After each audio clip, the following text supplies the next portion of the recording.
Setelah 14 malam di Laut Adriatik, para pelaut merasakan bahwa mereka mendekati daratan. Pada zaman Perjanjian Baru, Laut Adriatik meliputi laut antara Kreta dan Sisilia. Para pelaut mendengar suara setelah tengah malam yang menunjukkan bahwa daratan sudah dekat. Khawatir mereka akan kandas di bebatuan, mereka menjatuhkan 4 jangkar dari buritan.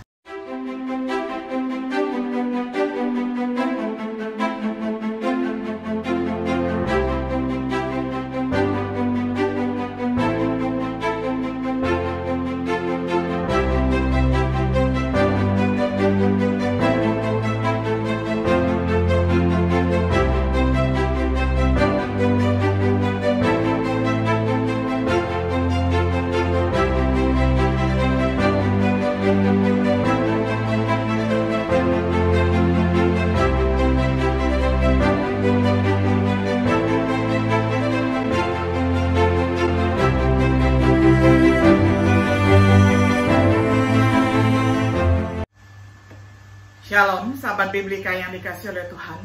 Sungguh senang kita dapat berjumpa kembali di dalam acara Refleksi Sahabat Biblika. Pada hari ini kita tiba pada episode yang ke-74 di dalam serial pembahasan Kitab Kisah Para Rasul dengan tema Pelayaran yang Menggemparkan. Kita akan membaca firman Tuhan bersama-sama dari Kisah Para Rasul pasal 27 ayat pertama hingga ayat yang ke-44. Saya akan bacakan untuk kita semuanya di dalam terjemahan sederhana Indonesia. Ketika tiba waktunya, Paulus diberangkatkan ke provinsi Italia untuk menghadap raja tertinggi Romawi di ibu kota Roma. Dia dan beberapa tahanan lain diserahkan kepada seorang komandan kompi Romawi bernama Julius, anggota batalion khusus kerajaan. Rekan-rekan Paulus ikut menyertai dia, termasuk saya, yakni Lukas. Aristarkus yang berasal dari kota Tesalonika di provinsi Makedonia juga pergi bersama kami. Kemudian kami naik kapal yang berasal dari kota Adramitium yang akan berlabuh di beberapa pelabuhan di sepanjang pantai provinsi Asia. Besoknya kami tiba di Sidon. Julius berbaik hati kepada Paulus dengan mengizinkan dia turun untuk mengunjungi teman-temannya di kota itu, supaya mereka bisa memberikan apa yang dia perlukan. Sewaktu kami berangkat dari Sidon, angin kencang bertiup dari arah depan kapal. Jadi kapal berlayar menyusuri pinggiran pulau Siprus supaya terlindung dari angin itu. Sesudah kapal menyeberangi lautan luas di depan provinsi Kilikia dan Pamfilia, kami pun tiba di kota Mira di provinsi Likia, lalu turun dari kapal itu. Ternyata di Mira ada kapal dari kota Alexandria yang akan berangkat ke Italia. Maka Komandan Julius mengurus supaya kami semua bisa ikut menumpang di kapal itu. Karena angin terus bertiup dengan keras dari arah depan kapal, selama beberapa hari pelayaran kami maju dengan sangat lambat. Dan dengan susah payah kami tiba di dekat kota Kenidus. Kemudian, karena angin terus saja menghalangi kapal bergerak maju, maka kami berlayar ke arah selatan. Dengan menyusuri pantai selatan Pulau Kreta dekat Tanjung Salmone, kapal sedikit terlindung dari angin. Dengan susah payah kami berlayar di sepanjang pantai selatan itu sampai tiba di suatu tempat bernama Pelabuhan Indah dekat kota Lasea. Kami sudah kehilangan banyak waktu, dan karena hari puasa orang Yahudi sudah lewat, tidak aman lagi untuk melanjutkan pelayaran. Karena itu, Paulus memperingatkan Julius dan para anak buah kapal, katanya, "Saudara-saudara, berdasarkan perhitungan saya, sangatlah berbahaya jika kita melanjutkan. Kita akan menghadapi bencana dan kerugian besar, bukan hanya pada kapal dan muatannya, tetapi nyawa kita pun bisa terancam." Tetapi Julius lebih percaya kepada pengemudi dan pemilik kapal daripada kata-kata Paulus. Dan memang pelabuhan itu bukan tempat yang baik untuk tinggal selama musim dingin. Karena itu, kebanyakan anak buah kapal memilih untuk terus berlayar dan berusaha sampai ke pelabuhan Phoenix, supaya kami semua bisa tinggal di sana selama musim dingin. Pelabuhan itu lebih terlindung dari angin karena menghadap ke barat daya dan barat laut.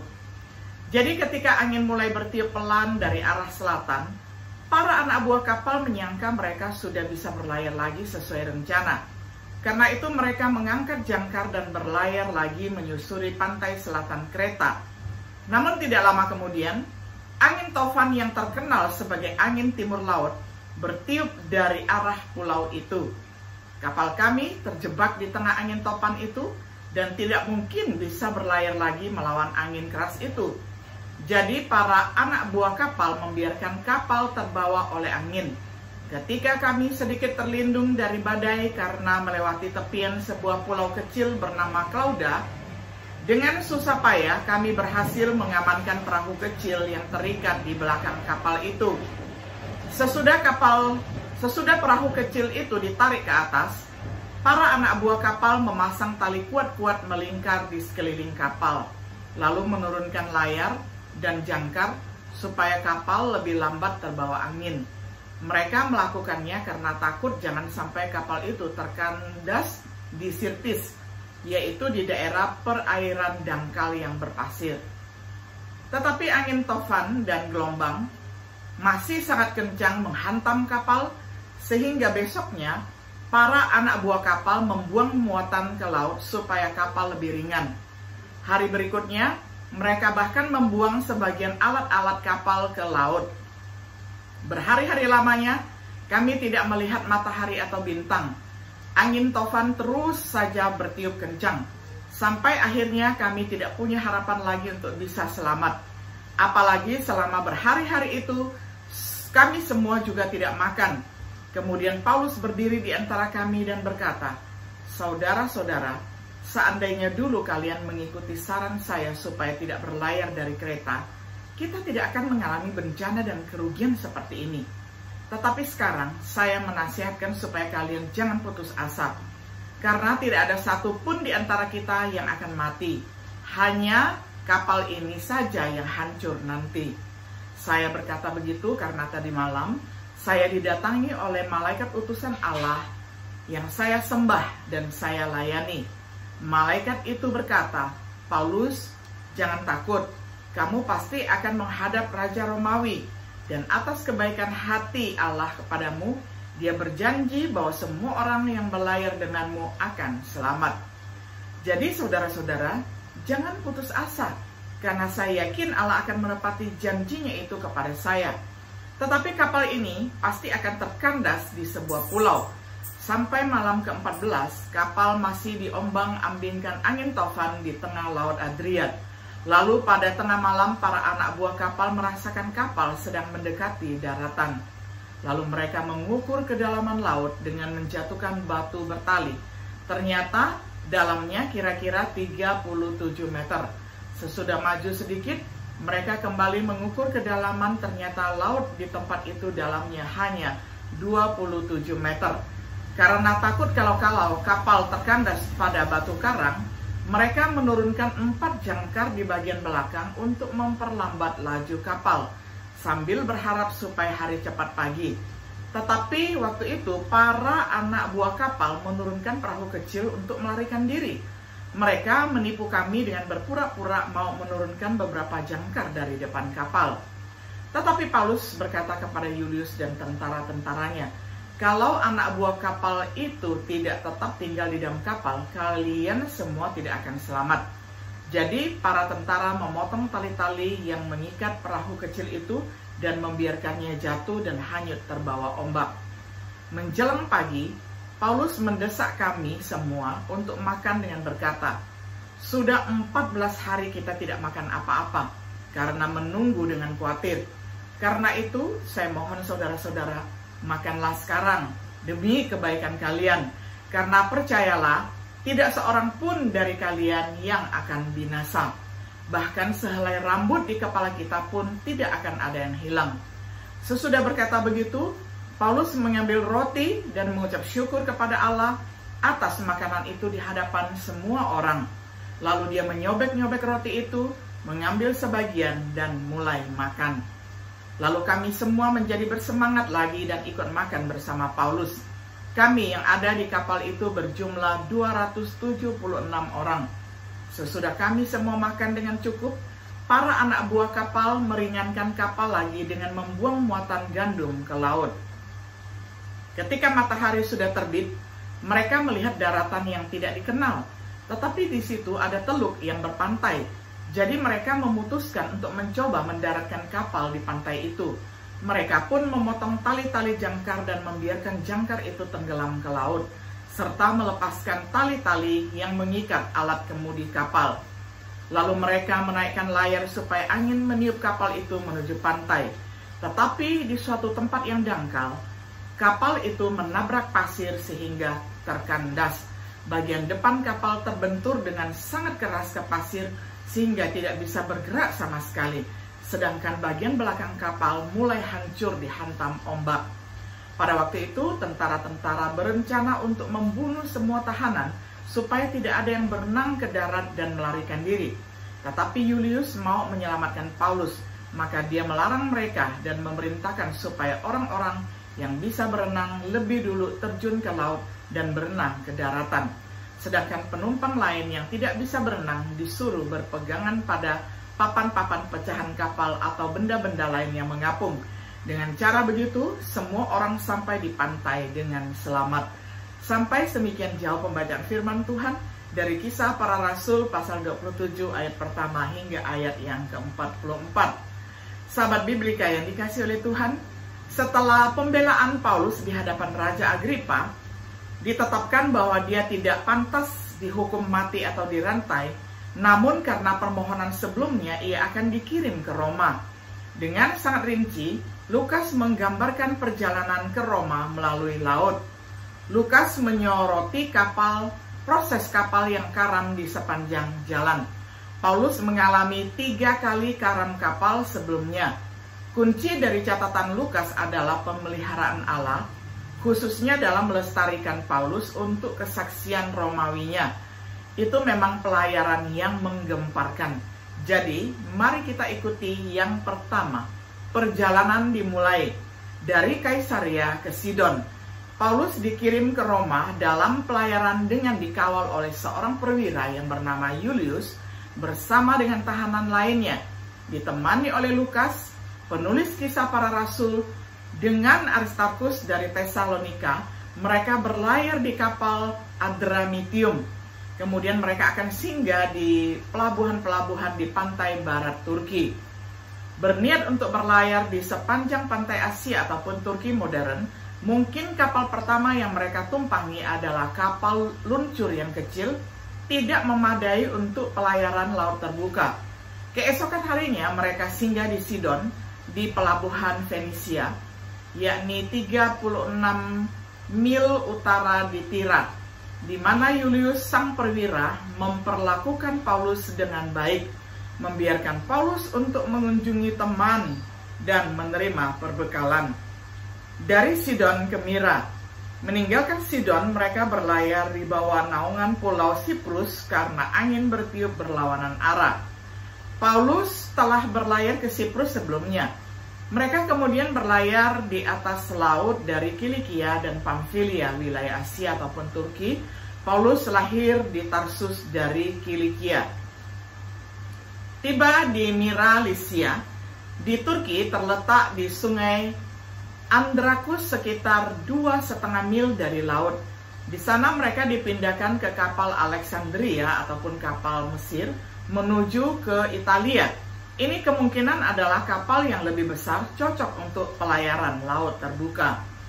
Dari Mira ke Kreta, angin kencang menghalangi kemajuan perjalanan kapal mereka, memaksa mereka untuk berlayar perlahan selama berhari-hari. Tiba dengan susah payah dari Knidus, yakni Turki, mereka menuju ke Kreta ataupun pulau pegunungan di selatan Yunani, melewati tempat perlindungan Salmone ataupun tanjung di pantai Kreta dengan susah payah. Tiba di sebuah teluk terbuka dekat kota Lasea di pantai selatan Kreta. Sejauh ini perjalanannya tidak mudah. Angin yang berlawanan memaksa mereka berlayar di bawah Siprus. Angin kencang memaksa mereka berbelok ke arah Kreta yang lebih buruk belum datang, yakni badai di laut. Peringatan Paulus diabaikan. Paulus menyarankan agar tidak berlayar lebih jauh pada waktu itu karena sangat berbahaya. Waktu itu hari puasa, akhir September atau awal Oktober telah usai. Dia pikir itu akan berakhir dengan bencana, dengan hilangnya kargo, kapal, dan bahkan nyawa manusia. Catatan, ini adalah pendapat Paulus yang tidak diilhami, bukan sebuah nubuatan. Nasihatnya dibatalkan oleh mayoritas. Perwira itu dibujuk oleh jurumudi dan pemilik kapal. Pelabuhan di Teluk tidak cocok untuk menghabiskan musim dingin. Mayoritas ingin berlayar ke Phoenix di pantai Kreta dan melewatkan musim dingin di sana. Ke dalam pusaran Tofan. Dengan angin selatan yang lembut, mereka berlayar di sepanjang pantai Kreta. Segera angin kencang muncul yang disebut Euroclydon ataupun Euroquilo. Tidak dapat menuju ke arah yang berlawanan dengan angin, mereka membiarkan kapal diombang-ambingkan ombak. Ketika berada di bawah naungan Klauda ataupun sebuah pulau 23 mil di sebelah selatan Kreta, mereka mengamankan perahu kecil dengan susah payah dan menggunakan tali untuk menopang kapal. Khawatir mereka akan kandas di pasir Sirtis ataupun laut berpasir di lepas pantai Kirene di Afrika. Mereka berlayar dan didorong oleh angin. Badai yang luar biasa diombang-ambingkan. Keesokan harinya mereka meringankan kapal dengan membuang muatannya. Pada hari ketiga, mereka membuang tackle kapal ke laut. Berhari-hari badai bertiup, awan menutupi matahari dan bintang. Semua orang kehilangan harapan untuk hidup. Jaminan Paulus untuk kelangsungan hidup. Setelah lama menahan diri dari makanan, Paulus menegur kru kapal karena tidak mengindahkan perkataannya. Namun dia mendesak mereka untuk berani, karena selama kapal kehilangan arah, tidak ada nyawa yang hilang. Dasar untuk kepercayaan seperti itu adalah Paulus mendapatkan visi ataupun penglihatan dari malaikat. Dari malaikat Allah yang menjaga pelayanan Paulus dan memberitahu Paulus untuk tidak takut karena dia harus menghadap kaisar di Roma. Sesungguhnya Allah telah menganugerahkan kepadanya semua jiwa yang berlayar bersamanya. Jadi Paulus mendorong mereka meyakinkan akan penglihatan itu akan terbukti benar meskipun mereka harus kandas di suatu pulau.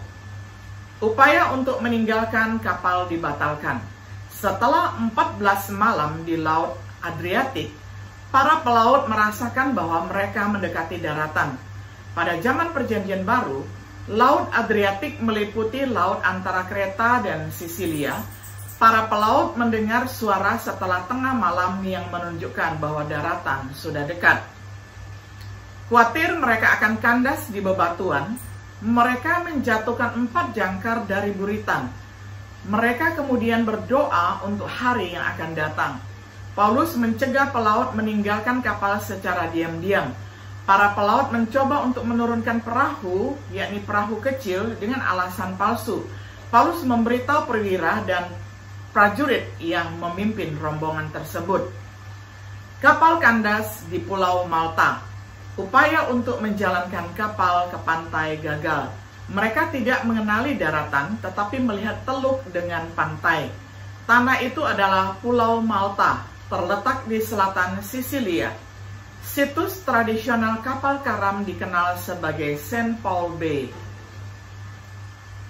Berencana untuk menjalankan kapal ke pantai, mereka membuang jangkar, melepaskan tali kemudi, mengangkat layar utama ke arah angin dan berangkat ke pantai. Tetapi tidak lama kemudian kapal menabrak karang atau gundukan pasir di mana 2 laut bertemu, haluan menjadi macet dan tidak bisa digerakkan, buritannya pecah oleh ombak yang dahsyat. Kapal kandas tetapi semua jiwa selamat. Para prajurit bermaksud untuk membunuh para tahanan agar mereka tidak melarikan diri. Tetapi perwira ingin menyelamatkan Paulus dan mencegah mereka. Perwira memerintahkan yang bisa berenang untuk melompat ke laut terlebih dahulu dan mendarat. Selebihnya yang tidak pandai berenang menggunakan papan atau bagian kapal untuk mengapung di air laut, dan semuanya tiba dengan selamat di daratan. Sebagai kesimpulan, salah satu karakter yang menonjol dalam cerita ini adalah Yulius sang perwira, yang memperlakukan Paulus dengan baik, memberinya kebebasan untuk mengunjungi teman dan menerima perbekalan. Orang yang tidak mendengarkan Paulus ketika dia menyarankan untuk tinggal di teluk. Orang yang mendengarkan Paulus ketika para pelaut mencoba melarikan diri dari kapal. Orang yang menyelamatkan Paulus dan tahanan lain ketika tentara ingin membunuh mereka. Karakter lain yang menonjol adalah Rasul Paulus. Nasihat Paulus untuk menginap di teluk seharusnya diperhatikan. Yang kunjungannya oleh malaikat Allah membuat Paulus dan semua orang tahu apa yang akan terjadi. Nasihat Paulus kepada para pelaut untuk membantu menyelamatkan semua yang ada di kapal. Paulus mendesak mereka untuk makan dan bersyukur untuk semua yang ada di kapal. Pemeliharaan Tuhan terlihat dalam bagaimana dia menggunakan seorang prajurit yang baik untuk memenuhi kebutuhan rasulnya yang setia, dan menggunakan badai dan kapal kandas untuk menunjukkan nilai iman seseorang kepada Tuhan untuk memberkati kehidupan banyak jiwa. Sahabat Biblika yang dikasihi oleh Tuhan, kita melihat ini adalah sebuah kisah yang sangat menegangkan, yakni pelayaran yang menggemparkan. Namun Tuhan sudah menyatakan providensianya, pemeliharaannya atas diri Paulus, perwira, para prajurit, pelaut, dan seluruh tahanan serta seluruh penumpang yang ada di kapal. Sehingga walaupun kapal mengalami kandas di Pulau Malta, namun semuanya tiba di daratan dengan selamat. Ini sungguh adalah satu kisah yang membuat kita harus bercermin. Ada kalanya ketika kita menghadapi kesulitan yang tidak seberapa, kita sudah ciut, kita sudah putus asa, dan kita sudah kehilangan harapan. Tetapi marilah kita belajar bagaimana kita bersandar kepada Tuhan di dalam setiap keadaan.